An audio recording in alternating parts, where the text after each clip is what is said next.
आज जो हमारे गेस्ट हैं अभी यहाँ पर पीछे बैक स्टेज पर, उन्होंने बहुत ही यंग एज में यानी कि 16 साल की एज में अपना बिजनेस शुरू किया था। Let's give an energetic and warm welcome to Arjun Deshpande. How are you doing? All good? Please have a seat. Thank you very much for having me here. और आपको मतलब देख के और मतलब बचपन से आपको देखता हुआ आया हूँ, और मतलब मैं कहता हूँ कि बहुत लोग बिजनेस बनाते हैं बट संदीप सर एंटरप्रेन्योर्स बनाते हैं। वो इंस्पिरेशन देते लोगों को, मतलब इंस्पिरेशन ग्रेट थिंग।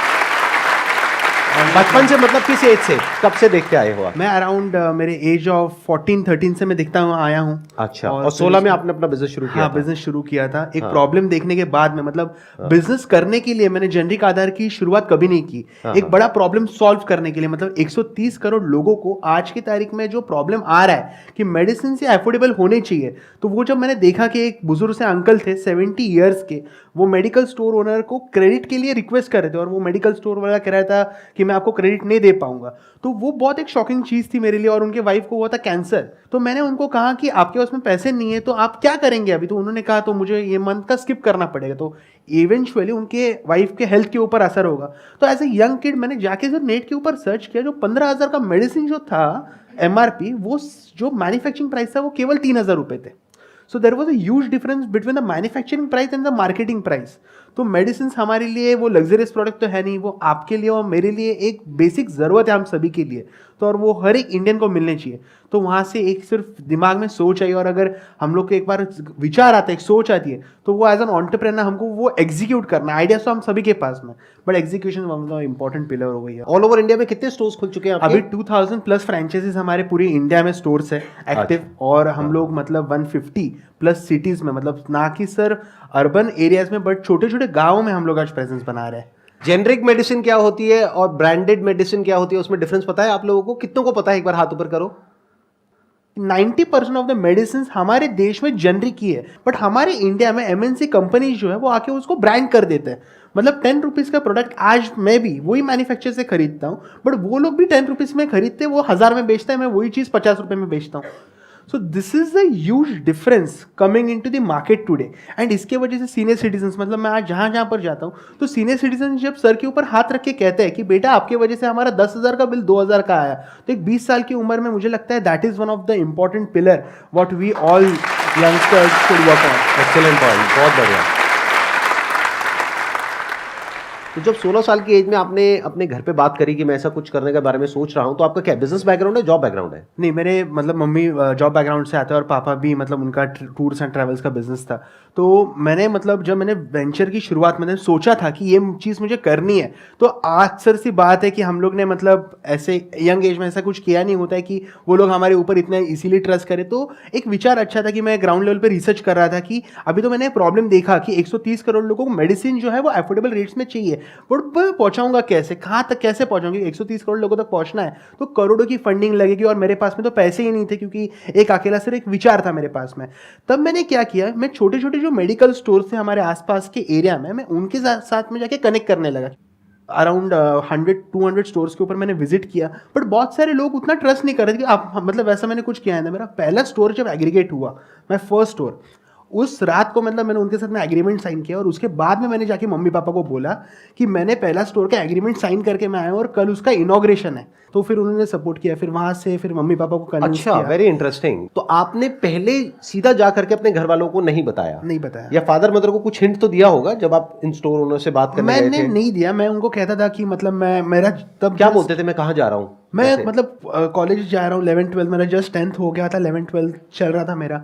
तब मैं उनको कहता था कि मैं कॉलेज जा रहा हूँ, और उसके साइड में मतलब 2 व्हीलर तो था, तो मेडिकल टू मेडिकल विजिट करता था। जैसे हमारे तो बंक मारते थे स्कूल से? हाँ, तब मैं बंक मारता था और डायरेक्टली वहाँ पर जाता था। तो उनको बोलने तो की आपने अपना स्कूल कंप्लीट किया या नहीं किया? पढ़ाई पूरी करी या नहीं करी? 12th मैंने की, उसके बाद मैंने नहीं किया, क्योंकि मैं मानता हूँ कि एजुकेशन में आपसे बात करो, आप मुझसे बात करें, we are sharing education. Right. Degree is not just a method to gain something, और we can not prove just a degree for ourself. तो हम लोग जो नया करते हैं तो that is mean a lot for me. तो अब मैं ये समझना चाहूंगा कि आप पहले गए 100-150 फार्मासिस्ट के पास में, जिसको इंडिया में हम केमिस्ट बोलते हैं, उनसे जाकर के मिले कि मैं आपके स्टोर को ब्रांडेड कर दूंगा, मैं ये कर दूंगा, मैं वो कर दूंगा, बट वो कहेगा कहाँ से करोगे, पहले दिखाओ तो सही। बराबर है, बहुत बड़ी क्योंकि बात है। तब तक आपका एक भी स्टोर नहीं था, एक भी स्टोर नहीं था। तो कोई ट्रस्ट कैसे करेगा? Correct. This is one of the important pillar. जब हम लोग फ्रेंचाइजी मॉडल बोलते हैं, एग्रीगेशन मॉडल बोलते हैं, तो आपके पास में बेस होना चाहिए कुछ तो, जो कि मेरे पास में बिल्कुल नहीं। जैसे संदीप सर ने कहा, this is one of the important pillar. जब हमारे पास में दिखाने के लिए नहीं होता तो लोग आपके ऊपर ट्रस्ट इजीली नहीं करते। मेरा बहुत अच्छा पॉइंट क्या था, मेरा जो पहला स्टोर इनॉग्रेट हुआ था उसके बाद में, मतलब जो वो 2 भाई थे, उनको मैंने बहुत कठिनाई से मैंने कन्विंस किया उनको कि हमारे साथ में जुड़िए। मैंने उनको कहा कि अगर लॉस हुआ भाई साहब वो तो मेरा है, अगर प्रॉफिट हो वो आप ही का दुकान है, आप ही के दुकान में प्रॉफिट आने वाला है, मैं आपका दुकान तो कहीं पर लेके जाने वाला हूं नहीं। वो लॉस आपका कैसे है? आपने इन्वेस्ट किया था उसमें? मैंने इन्वेस्ट नहीं, मतलब मैं उनको कहा कि 15,000 रुपीज मेरे पास में थे, उसको रीब्रांड कर दिया मैंने पूरा। मैंने उनके पास में मेडिसिन जो थे वो up to 80% lesser direct manufacture से रखे, तो जैसे जैसे मेडिसिन सेल होते थे मैं वापस मंगाता था, वापस सेल करता था, तो वो एक चेन में प्रोसेस में चालू हो गया। बट मेरा जब पहला स्टोर चालू हुआ ना, तब सीनियर सिटीजन्स ने इतना अच्छा डिमांड दिया, बहुत लोग वो स्टोर को सक्सेस, मतलब हमारा पहला स्टोर बहुत सक्सेस हुआ, और वो देख के ही हमारा second store, third store convince हो गया ऑटोमेटिकली। क्योंकि जब हमारा एक सक्सेस स्टोरी चलता है ना मार्केट में, तब लोग सामने से आते हैं कि ये, मतलब वो भाई साहब को लोग आके पूछते थे, आप जेनरिक आधार के साथ में जुड़ गए, अभी हम लोग भी इसके साथ में कैसे जुड़े, हमको भी हमारा बिजनेस बढ़ाना है। तो that is all the chain. But आपको शुरुआत, मतलब मैं हमेशा कहता हूं कि 0 to 1 जाना जितना ज्यादा डिफिकल्ट होता है, उतना 1 to 10 जाना नहीं होता। अभी आपने एक लाइन यूज करी 0 to 1 जाना बहुत मुश्किल होता है, एक बुक भी है 0 to 1 के नाम से। तो I am more interested in that कि आप 0 to 1 गए कैसे, पहला स्टोर ओपन कैसे हुआ? पहले स्टोर में, मतलब मैं आपको कहूंगा कि जो मेरा फर्स्ट स्टोर था ना, तब वो जो मतलब मेडिसिन प्रोक्योर थे, इंपॉर्टेंट पॉइंट क्या था ना, प्रॉफिट मार्जिन का बहुत बड़ा रोल होता है वहां पर। आज की तारीख में जो हमारा छोटा दुकानदार होता है, मेरे लिए बहुत एक यूएसपी, मतलब मैं हमेशा उनके साथ बात करता था, तो यूएसपी क्या थी कि प्रॉफिट मार्जिन, जो छोटा मेडिकल स्टोर वाला है आज की तारीख में उनको सिर्फ 5 to 10% प्रॉफिट मार्जिन मिलता है जब वो एमएनसी कंपनीज के ब्रांडेड जेनरिक मेडिसिन सेल करते हैं, क्योंकि उनको वो एमआरपी पे सेल करना होता है, और वो डिस्ट्रीब्यूटर से उनको अगर 100 रुपीज़ की मेडिसिन है वो उनको 95 रुपीज़ 90 रुपीज़ में आते हैं। मैंने वहाँ पर क्या कर दिया, उनको जेनरिक मेडिसिन में 40% का प्रॉफिट मार्जिन दिया, क्योंकि हम लोग के पास में मिडल मैन तो कोई है नहीं, हमको डायरेक्टली मैन्युफैक्चर से प्रोडक्ट लाने और उनको देना है। तो वो जो मेडिसिन है वो 100 रुपीज़ का एमआरपी था, जिसके ऊपर उनको 95 में परचेस करना था, मैंने वो उनको दे दिया 20 रुपीज़ में, उनको 40 रुपीज़ ऐड करके देने 28 रुपीज़ में, तो उनको लो इन्वेस्टमेंट में हाई प्रॉफिट हो गया। तो उसके वजह से उनका क्या हुआ, इन्वेंट्री मैनेजमेंट बहुत अच्छा हुआ और कम इन्वेस्टमेंट में ज़्यादा प्रॉफिट मार्जिन को मिल गया। अब यहाँ पे एक मेरा अगला क्वेश्चन है कि मेडिसिन में एक चीज़ बहुत इंपॉर्टेंट है कि उसकी क्वालिटी परफेक्ट होनी चाहिए, उसमें कोई कॉम्प्रोमाइज़ नहीं होना चाहिए किसी तरह का, क्योंकि अगर मेडिसिन इंसान खरीद रहा है तो अपने शौक के लिए नहीं खरीद रहा है, बल्कि ठीक होने के लिए खरीद रहा है। तो ठीक होना चाहिए, वो तभी होगा जब एक अच्छी मैन्युफैक्चरिंग फैसिलिटी से वो बन करके आएगा। तो अभी तो आप 16 साल के लड़के हो, अब आप गए उन मैन्युफैक्चरिंग फैसिलिटीज़ के पास में, आपने बोला कि ऐसे ऐसे हम अपने जेनरिक आधार के नाम से वो मेडिसिन आपसे लेंगे और आगे यहाँ से हम सेल करेंगे। तो अब अगर मैं वो मैन्युफैक्चरिंग फैसिलिटी हूँ तो मैं आपको उधार तो दूंगा नहीं। करेक्ट। ये आपने कैसे मैनेज किया? वहां से आपको 1-2 लाख रुपए की, 3 लाख रुपए की इन्वेंट्री तो चाहिए ना, तो वो कहां से आई? वो क्या, किसने पैसा इन्वेस्ट किया? अभी इसमें बहुत इंटरेस्टिंग फैक्ट ऐसा है कि इन इंडिया हर एक कंपनी जो एमएनसी होती है ना, उन्हीं का खुद का जेनरिक डिवीजन होता है, बट वो सभी को नहीं पता है, क्योंकि वो लोग जब बैचेस लेते हैं तो उन्हीं के खुद के जेनरिक मेडिसिन होते हैं मार्केट में अवेलेबल। और जब हम लोग कंपनी को अप्रोच करते हैं डायरेक्टली कि हमको जेनरिक, क्योंकि तब के समय में मैं सभी प्रोडक्ट के ऊपर जेनरिक आधार का लोगो नहीं लगा सकता था, क्योंकि वो मुझे लाखों करोड़ों रुपए का खर्चा आ जाता था। तो मैंने क्या किया, वो मैन्युफैक्चरर डायरेक्टली अप्रोच किया कि आप मुझे आपके जेनरिक मेडिसिन दे दीजिए, बॉक्स के हिसाब से दे दीजिए। तो मुझे उन्होंने उनके लोकल जो स्टॉकिस्ट थे उनके साथ में कनेक्ट कर दिया। तो वहाँ से तो मुझे स्ट्रिप में, मतलब वो मुझे लगता है कि अराउंड 10-15,000 का तो मैंने पहले दिन मेरा इन्वेंट्री रखा था, जो कि पहले दिन में ही हो गया खत्म। और उसी से जो हमारा प्रॉफिट हुआ था, मैंने सेकंड डे का इन्वेंट्री खरीद लिया। एक एक करके चैलेंजेस को मीट करते हैं, because there are 4 P's of marketing: product, place, price and promotion, right? Correct. तो एक बात करते हैं प्रोडक्ट की। तो प्रोडक्ट में आपने क्या किया, खुद अपने जेब से पैसा इन्वेस्ट नहीं किया, अपने ब्रांड से नहीं निकाला, क्योंकि आपके पास में पैसे थे ही नहीं। तो आपने क्या किया, उन्हीं कंपनीज के जेनरिक प्रोडक्ट्स थे जिनको वो कंपनीज प्रमोट नहीं करती थी। क्यों? क्योंकि उसमें उनको मार्जिन नहीं मिलता था, राइट? Of course. ये हो गया प्रोडक्ट। अब आता है प्लेस। प्लेस में आपने क्या किया, आपने किसी तरीके से उन 2 भाइयों को कन्विंस कर दिया जो आपका पहला स्टोर था, हाँ, और वो कन्विंस हो भी गए। तो इसका मतलब कि कितनी आपके अंदर एक, मैं क्या कहूँगा, कैसा जज्बा होगा या डिजायर होगा या कॉन्फिडेंस होगा या एक जोश होगा कि आप उनको कन्विंस कर पाए, तो वो आपने कन्विंस कर दिया। तो प्लेस आपको वहां पे मिल गई, मतलब जगह उनकी, बस ब्रांड मेरे पास कॉन्फिडेंस बहुत था। मतलब मैंने उनको, जब मैं कह रहा था ना, मैं उनको फैक्ट्स के साथ बात कर रहा था, क्योंकि ये चीज उनको पता थी, बट वो करने की हिम्मत नहीं थी उनमें। मैंने उनको वो हिम्मत दी। एक विचार दिया, मैंने उनको एक ड्रीम सेल विजन दिखाई कि देखो Vision ये हो दिया। सकता है, ये पॉसिबिलिटी है। Possibility अब उसमें आपका और उनका रेवेन्यू शेयरिंग अरेंजमेंट क्या था, यानी कि जो भी मेडिसिन बिकेंगी ये ब्रांडिंग होने के बाद में, आपका ब्रांड आने के बाद में, तो उसमें कितना पैसा उनका, कितना आपका? नहीं, मैंने उनके साथ में कुछ भी रेवेन्यू शेयरिंग नहीं किया। मैंने क्या किया कि मैं आपको खरीद के दूंगा और उसमें मेरा डायरेक्ट कट होगा, आपको ठीक है। जितना है, मतलब वो मिनिमम Got कट it, था। got it, तो got उसमें क्या था, फिर मैं उनके साथ में कभी भी प्रॉफिट शेयर करने के लिए बैठा नहीं। अगर मैं बैठ जाता ना तो मुझे कभी जिंदगी में प्रॉफिट नहीं देते थे वो। दैट्स अगेन अ गुड क्या- पॉइंट। आप समझ गए ना इन्होंने क्या किया? इन्होंने कहा आपको मुझे 1 रुपए भी नहीं देना, मेडिसिन मैं ला करके आपको ला के दूंगा दूंगा। सस्ते में। मान लो 100 रुपए की आप बेच रहे हो, मैं आपको ला करके 20 रुपए में दूंगा, आप उसको 28 रुपए की बेचो। कस्टमर को भी फायदा, हाँ जी, आपको भी फायदा, और मुझे 15 रुपए में मिलती थी वो, और आपको 15 रुपए में मिल गई, Simple. इनको 5 रुपए मिल गया पीछे से। सिंपल हो गया ना बिजनेस मॉडल, यहां पे हमने क्रैक कर लिया। प्रोडक्ट, प्लेस, प्राइस भी हमारा क्रैक हो गया। प्रमोशन, आपके स्टोर के बाहर लिखते हैं कि आपको 80% अफोर्डेबल मेडिसिन मिलेंगे, तो पूछेगा बहुत तो आकर लोग के। है ना, बहुत हाँ। तो लोग क्यूरियोसिटी से आ जाते हैं, राइट, ये क्या चीज है। हाँ, हमको अगर मतलब आप कोई भी चीज देखेंगे यहाँ पर सेल है, मतलब मेडिसिन ये सेल वगैरह नहीं है, इट इज अ नेसेसिटी। तो मैंने क्या लिखा था, मेडिसिन ट्रू प्राइस लिखा था, और उसकी वजह से पहले स्टोर के ऊपर पहले दिन हमारे पास में 25 से 30 लोग आ गए थे पूछने के लिए, और उसमें से कम 10 से 11 लोगों ने प्रोडक्ट भी खरीदे थे पहले दिन पे। तो उससे वो चीज़ हो गई। फिर मैं तो बाहर जा के मार्केटिंग तो करता था, और उससे फिर धीरे धीरे और लोग आने लगे। मैंने पहले मेरा जो स्टोर था तो मैंने हेल्थ कैंप्स लगाए वहाँ पर, फ्री हेल्थ चेकअप्स। तो उसके वजह से डायबिटीज़ होने दीजिए, किडनी होने दीजिए, 4-5 टेस्ट थे जो 1000 रुपये तक के थे, मैंने वो 100 कस्टमर्स को फ्री ऑफ कॉस्ट कर दिए। तो वो 100 कस्टमर्स को जिनको मैंने वो टेस्ट दिए, वो मेरे साथ में मतलब वो लॉन्ग टर्म के लिए जुड़ गए मेरे साथ। तो उसमें तो मेरा 1 रुपये का खर्चा नहीं है। आपको सिर्फ ना पॉइंट्स रहते हैं ऑलरेडी मार्केट में, बट ना एंटरप्रेन्योर मतलब सब चीज़ें ना अलग अलग रहती है। एंटरप्रेन्योरशिप हमको क्या रहती है पता है, आपको सब डॉट्स को ज्वाइन करना आना चाहिए।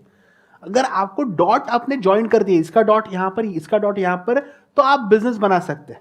ये देखिए, पैसा तो आज देश में हर कोई कमाता है, पैसा कमाना बहुत आसान है, बट एक प्रॉब्लम को सॉल्व करना वो बहुत डिफिकल्ट है। Idea that to a big problem which is a problem. Genuine problem. हर कोई बिजनेस यही बोलता है कि मैं एक जेन्युइन प्रॉब्लम को सॉल्व कर रहा हूँ। जो बर्गर बेच रहा है वो भी यही बोलता है कि मैं एक जेन्युइन प्रॉब्लम को सॉल्व कर रहा हूँ। राइट, अब वो दुनिया जानती है, अब वो एक्चुअल में असलियत क्या है वो हम सबको पता है कि वो प्रॉब्लम सॉल्व हो रही है, प्रॉब्लम बढ़ रही है। राइट, हाँ। आई मस्ट से इट्स वेरी इंप्रेसिव जिस तरह से रतन टाटा जी ने आपके इसमें इन्वेस्ट किया और आपको सपोर्ट किया, उसके अलावा आपने इन्वेस्टमेंट रेस करी। तो एक स्टैंड पॉइंट से देखा जाए, दुनिया के स्टैंड पॉइंट से, तो you have achieve massive success at a young age because you are just 20 years old. Actual में जो रियल चैलेंज है वो अब आने वाला है आपको। क्यों आने वाला है उसके पीछे रीजन बता देता हूं। अब आप अपने ब्रांड के नाम से मेडिसिन दे रहे हैं, यानी कि जेनरिक आधार के नाम से वो मेडिसिन दे रहे हैं, जो आप पीछे उन्हीं कंपनी से बनवा रहे हैं, उन्हीं मैन्युफैक्चरिंग फैसिलिटीज से बनवा रहे हैं जहां से बड़ी बड़ी कंपनीज बनवाती है। Correct. तो उसी क्वालिटी स्टैंडर्ड्स के अकॉर्डिंग, राइट? यस। क्योंकि आपने इन्वेस्टमेंट रेस कर ली है, तो जो इन्वेस्टर्स हैं वो आपके ऊपर प्रेशर क्रिएट करेंगे अपना मार्जिन इंक्रीज करने के लिए। तो अब आप अपने आप को किस तरीके से रोकेंगे? That is a big question. ये बहुत बड़ी बात है। आपने जैसे कहा, मतलब मैंने अगर इन्वेस्टमेंट अगर रेज भी किया है तो वो मैंने सस्टेन होने के लिए नहीं किया है, एक्सपेंड होने के लिए किया है। तो मैंने जो इन्वेस्टर्स मतलब generic Aadhaar is from the day one, it's a profitable startup, it a profitable company. हम लोग आज तक एक भी रुपया बंद नहीं करते। आजकल हम लोग जो स्टार्टअप बबल देखते हैं तो हर एक कंपनी लॉसेस में है, बहुत सारी कंपनीज, उसके वजह से उनको इन्वेस्टर्स का प्रेशर आता है। बट जेनरिक आधार हम लोग ने क्या किया, बहुत माइन्यूट से इक्विटी दिया, उसमें ज़्यादा इक्विटी हम लोग ने दिया नहीं। इसकी वजह से we are not on the other side that we have to मतलब वो इन्वेस्टर प्रेशर के ऊपर रहना है, बिकॉज मेरा वो मेंटेलिटी नहीं है कि हम this is a cause we have to solve on. ये प्रॉफिट बढ़ाने के लिए चक्कर में हमको हमारा कॉज नहीं भूल जाना है। यहाँ तक की स्टोरी बहुत अच्छी है, और अभी क्या हो रहा है, अब आपको धीरे धीरे एक्नॉलेजमेंट भी मिल रहा है। अब आप इस प्लेटफॉर्म पे आए, और भी प्लेटफॉर्म्स पे आप जा रहे हैं, और भी लोगों से मिल रहे हैं, धीरे धीरे सोशल मीडिया पे भी आपके बारे में बात हो रही है। तो अब क्या होगा कि जब सक्सेस मिलती है और सक्सेस के साथ में फेम मिलता है, तो धीरे धीरे हमारी जो वैल्यूज़ हैं वो बैक सीट ले लेती है। ऐसा 99% लोगों के साथ मैंने होते हुए देखा है।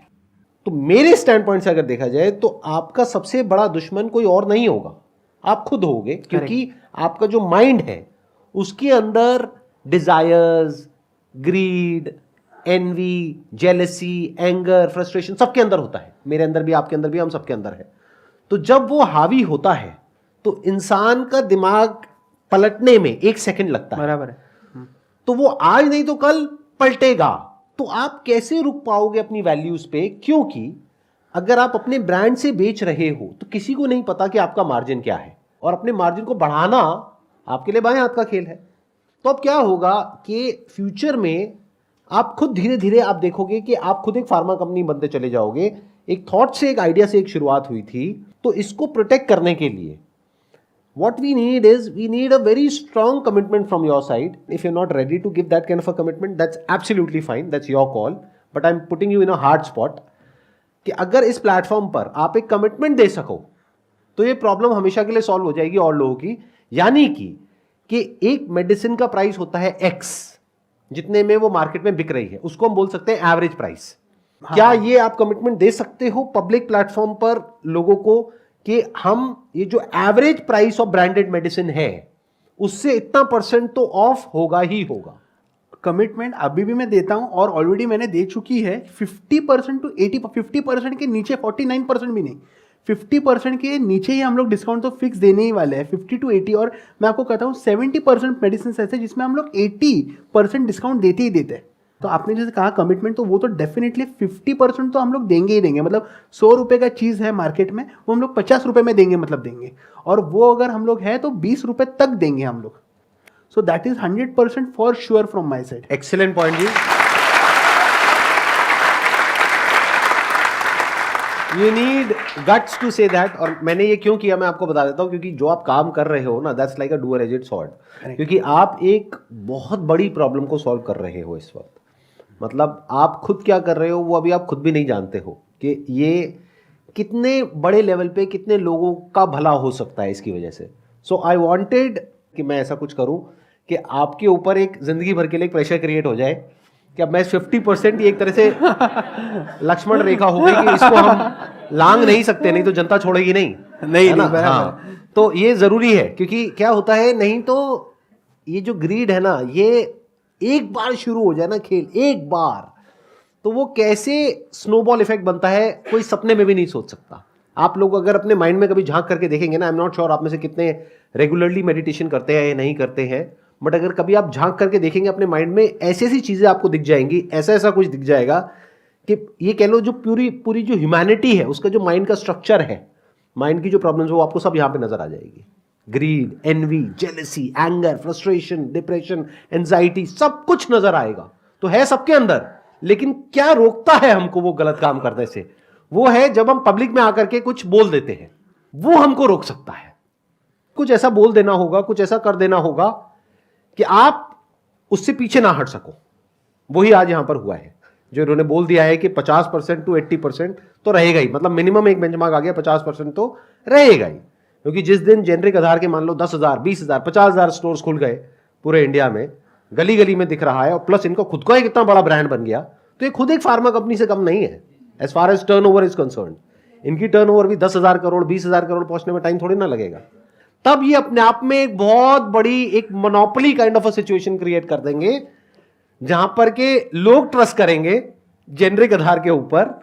अब अगर उस वक्त इन्होंने अपने मार्जिन बढ़ाने शुरू कर दिए, ये पॉडकास्ट देखूंगा वापस, तो ये पॉडकास्ट आपको काम आएगा। तो पॉडकास्ट देखो। और एक चीज, मतलब मैं फैक्ट ये आपको 5 साल बाद रोकेगा, 10 साल बाद, 20 साल बाद रोकेगा। और मतलब ये चीज आपसे बहुत सीखने जैसे, मैं मतलब संदीप सर के, मैं सभी को पता है, मतलब वो YouTube इतना अच्छा बड़ा चैनल तो भी मॉनिटर कुछ नहीं करते वो चीज़ को। मतलब सब है उनके पास में आज की तारीख में, बट वो चीज़ को उन्होंने, मतलब ये हमको उनसे सीखना चाहिए। मतलब हमारे पास में जब सब होता है, फेम होता है, सब कुछ होता है, बट वो हम लोग अगर वो चीज़ बिजनेस नहीं कर रहे हैं, उसका मतलब उससे ज़्यादा बड़ी चीज़ कुछ नहीं हो सकती इनके जैसे। तो hats off to you for that. मतलब आप अगर ये चीज़ अगर मुझे कहेंगे ना, तो डेफिनेटली मन से मुझे आनंद हुआ ये चीज़ का, क्योंकि वो आपने चीज़ करके हो चुकी है आपकी, आपने वो सब आप में, मतलब वो सब कुछ नहीं है चीज़ें आप में। तो अगर आप वो मुझसे एक्सपेक्ट करेंगे तो डेफिनेटली मैं हाँ ही बोलूंगा वो चीज़ के लिए। मुझे यही देख करके खुशी हो रही है, क्योंकि जब आप यहाँ पर आए थे, आपने बताया कि आपने 14 साल की एज से मेरी वीडियोस देखी करी, तो आई एम श्योर आपने ये सब देख रखा होगा, आपको मेरे बारे में सब कुछ पता होगा। तो आई वांटेड कि जब आप इतने मैसिव लेवल पे कुछ करने वाले हो, that too in the social entrepreneurship category. एक होता है नॉर्मल एंटरप्रेन्योरशिप, एक होती है सोशल एंटरप्रेन्योरशिप। सोशल एंटरप्रेन्योरशिप का मतलब ये नहीं होता चैरिटी, मतलब होता है कि ये अपना पैसा भी कमाएंगे, लेकिन उस ग्रीड को अपने ऊपर हावी नहीं होने देंगे। वो जो कॉज है, यानी जो सोसाइटी का भला है, वो हमेशा फ्रंट में रहेगा, और जो प्रॉफिट है वो सेकेंडरी रहेगा। That is the idea. क्योंकि प्रॉफिट नहीं होगा तो ऑपरेट कैसे करेंगे, सस्टेन कैसे करेंगे? जैसे मैं ये जो काम कर रहा हूं, मैंने अपने लिए बड़े अच्छे से प्लान करके, जिसको फाइनेंशियल प्लानिंग बोलते हैं, एक स्ट्रक्चर बनाया हुआ है कि मुझे किसी तरह की कोई प्रॉब्लम नहीं है और होपफुली अगले 50 साल तक भी नहीं आने वाली है। मैंने इस तरीके से प्लानिंग कर रखी है, तो मुझे किसी के आगे हाथ नहीं फैलाना पड़ेगा कभी भी। करेक्ट। इस काम के लिए